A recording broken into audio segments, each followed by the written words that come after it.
মধ্যপ্রাচ্যের রাজনীতিতে বিপদে নতুন মাত্রা যোগ করেছে হুতিরা। ইয়েমেন থেকে লোহিত সাগর পর্যন্ত বিস্তৃত হুতি আতঙ্ক।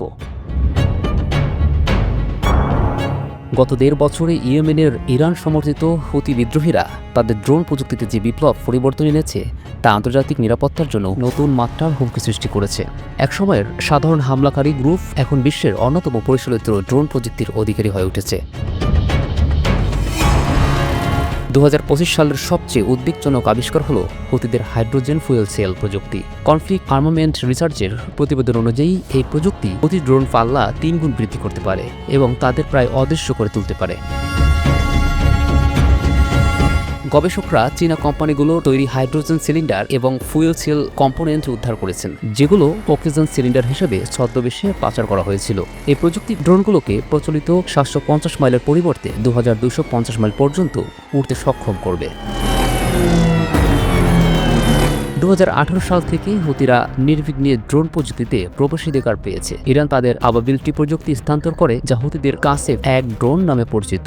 কিন্তু এখন তারা কেবল ইরানের উপর নির্ভরশীল নয়। হুতিরা বাণিজ্যিক চীনা হেক্সাকপ্টার ড্রোনগুলোকে রুজু মাল্টি ইউজ ড্রোনে রূপান্তরিত করছে। এই ড্রোনগুলো লক্ষ্যবস্তুতে বিস্ফোরক ফেলে আবার ঘাঁটিতে ফিরে আসতে পারে, যা তাদের খরচ কার্যকর করে তুলছে।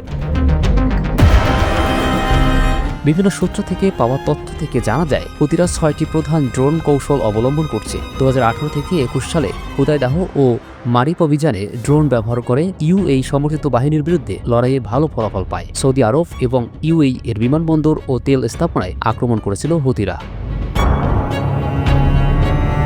২০২৫ সালে হুতিদের সবচেয়ে উল্লেখযোগ্য সাফল্য হল মার্কিন MQ-9 ড্রোন ভূপাতিত করার ক্ষমতা। মার্চ থেকে এপ্রিল পর্যন্ত মাত্র ৬ সপ্তাহে তারা ৭টি রিপার ড্রোন ভূপাতিত করেছে, যার মূল্য $২০০ মিলিয়ন বেশি।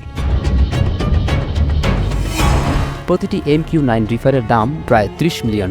২০২৩ সালের অক্টোবর থেকে এ পর্যন্ত হুতিরা কমপক্ষে ১৫টি মার্কিন ড্রোন ভূপাতিত করেছে। হুতি ড্রোন আক্রমণ লোহিত সাগরের বৈশ্বিক বাণিজ্যে মারাত্মক প্রভাব ফেলেছে। ২০২৩ সালের নভেম্বর থেকে ২০২৫ সালের জানুয়ারি পর্যন্ত তারা ১৯০টিরও বেশি জাহাজে আক্রমণ করেছে। ২টি জাহাজ ডুবিয়েছে এবং কমপক্ষে ৪ জন নাবিক হত্যা করেছে। জুলাই ২০২৫ সালে তারা ২টি কার্গো জাহাজ ডুবিয়েছে, ম্যাজিক সিস এবং ইন্টারনিটি সি। এই আক্রমণে কমপক্ষে ৪ জন নাবিক নিহত এবং ৬ জনকে জিম্মি করা হয়েছে। ২০২৪ সালের জুলাইতে হুতি ড্রোন প্রথমবারের মতো ইসরায়েলি আকাশ প্রতিরক্ষা ভেদ করে তেল আবিবে আঘাত এনেছিল। ২০২৫ সালের মে মাসে তারা বেন গুরিয়ন বিমানবন্দরে মিসাইল হামলা চালিয়ে আন্তর্জাতিক ফ্লাইট বাতিল করতে বাধ্য করেছে।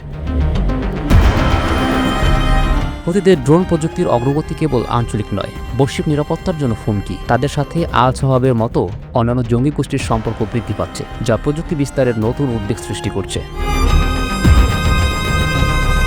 Hydrogen fuel cell, jet engine প্রযুক্তি এবং কৃত্রিম বুদ্ধিমত্তার সমন্বয়ে হুতি ড্রোনগুলো আগামী দিনে আরও মারাত্মক এবং অপ্রতিরোধ হয়ে উঠতে পারে। এই প্রযুক্তিগত অগ্রগতি আধুনিক যুদ্ধের চেহারা পাল্টে দিচ্ছে এবং আন্তর্জাতিক সম্প্রদায়ের জন্য নতুন চ্যালেঞ্জ সৃষ্টি করছে।